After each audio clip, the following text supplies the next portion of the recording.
जय गुरुदेव।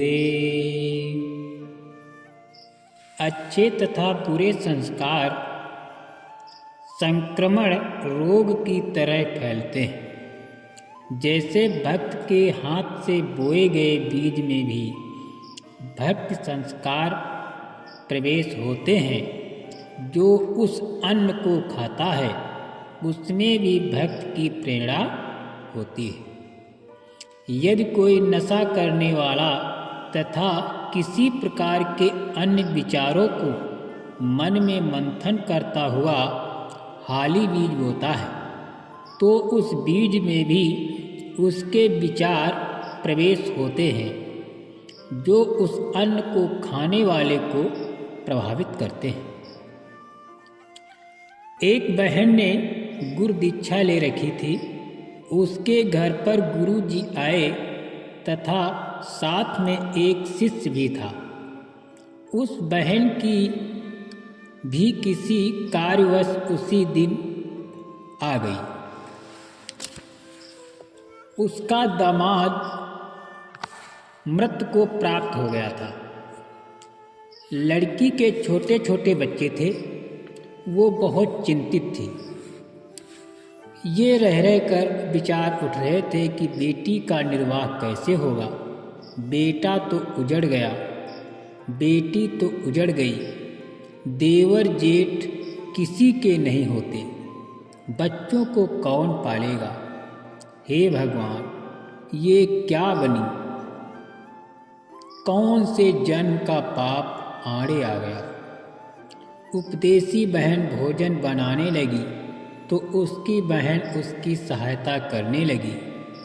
अधिक भोजन उस बहन ने बनाया जिसका दामाद मर गया था।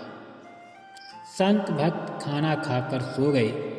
सुबह भक्त ने गुरुदेव जी से कहा कि हे गुरुदेव, आज रात्रि में निद्रा के दौरान मन बहुत दुखी रहा, जैसे मेरा दामाद मर गया। बेटी के छोटे छोटे बच्चे हैं, उनकी बेहद चिंता सताती रही। इनका क्या होगा, कैसे निर्वाह होगा। गुरु जी ने अपनी शिष्या से पूछा कि बेटी, रात का भोजन किसने बनाया था। उसने उत्तर दिया कि मेरी छोटी बहन आई है, उसने बनाया था। संत ने पूछा कि उसको कोई कष्ट है क्या। शिष्या ने उत्तर दिया कि गुरुदेव, कष्ट तो बहुत ज़्यादा है। लड़की के छोटे छोटे बच्चे हैं, दामाद की मृत्यु हो गई है। सारा दिन मेरी बहन इसी चिंता में रहती है। दिन में कई बार ये कहती है कि बेटी का क्या होगा, कैसे बच्चों का पालन करेगी। गुरु जी ने शिष्य को बताया कि उस बेटी के विचार भोजन में प्रविष्ट हो गए और खाने वालों को प्रभावित किया। मेरे को भी यही परेशानी सारी रात रही थी। इसी प्रकार यदि भक्त नाम स्मरण या आरती या संतों की वाणी का मनन करते करते भोजन बनाया जाए, तो खाने वाले में भी सुसंस्कार अच्छी प्रेरणा करते हैं। भक्ति की रुचि बढ़ती है।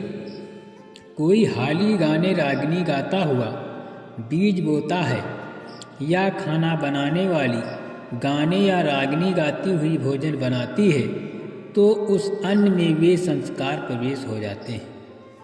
उसे खाने वाले का स्वभाव ही उसी प्रकार बाकायदा करने को प्रेरित होता है, जिसका परिणाम वर्तमान 1997 के आसपास में दिखाई दे रहा है। अच्छाई से कम, बुराई से अधिक संख्या में मानव लगा है। यदि संतों की वाणी आरती स्मरण करने वालों की संख्या अधिक हो, तो वातावरण भक्तिमय हो जाएगा। प्रत्येक व्यक्ति के मन में भक्त जैसे भाव उपजेंगे। उस वातावरण को बनाने के लिए घर घर में आरती, रामायण तथा नित्य नियम चलना चाहिए। गुरु से दीक्षा लेकर नाम का स्मरण करना चाहिए, जिससे वातावरण में भक्त के विचारों के तत्व अधिक भर जाएं तथा बुरे संस्कारों वाले विचार ऊपर उठ न पाएं। भक्त संस्कार ऑक्सीजन जनों तथा बुरे विचार कार्बन डाइऑक्साइड समझे।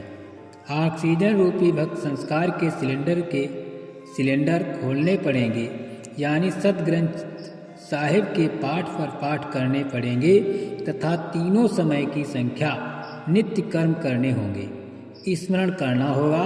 भक्त करने वालों की संख्या बढ़ेगी तो भक्ति के विचार भी पृथ्वी पर अधिक फैलेंगे, जिनसे प्रत्येक के मन में शांति का आभास होगा।